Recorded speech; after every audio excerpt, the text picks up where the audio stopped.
Penasihat Hukum Suparta, Direktur Utama PT Refinet Bangkatin, RBT, menyatakan keberatan atas putusan yang menjatuhkan kliennya dengan kewajiban membayar uang pengganti senilai 4,57 triliun rupiah dalam kasus korupsi timah.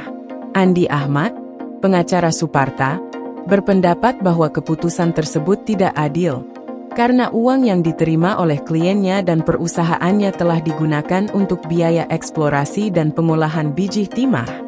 Andi menegaskan bahwa PT RBT tidak hanya menikmati hasilnya, tetapi juga turut berkontribusi dalam kegiatan eksplorasi dan pengolahan timah yang membutuhkan biaya operasional yang besar.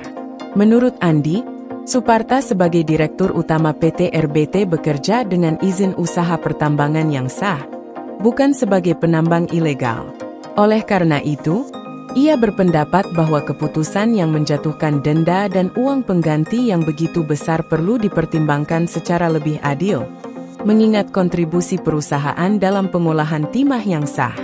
Andi juga menyebutkan bahwa sebagian besar harta yang dipermasalahkan dalam perkara ini sebenarnya sudah dimiliki Suparta sebelum periode kasus ini, yaitu pada tahun 2015. Dalam kasus ini, Suparta terbukti melakukan tindak pidana korupsi dan pencucian uang terkait pengelolaan tata niaga komoditas timah di wilayah IUP PT Timah pada periode 2015 hingga 2022. Akibatnya, ia dijatuhi hukuman penjara selama 8 tahun, denda sebesar 1 miliar rupiah dengan pidana kurungan selama 6 bulan jika denda tidak dibayar, serta diwajibkan membayar uang pengganti senilai 4,57 triliun rupiah, atau sebagai subsidiar penjara 6 tahun.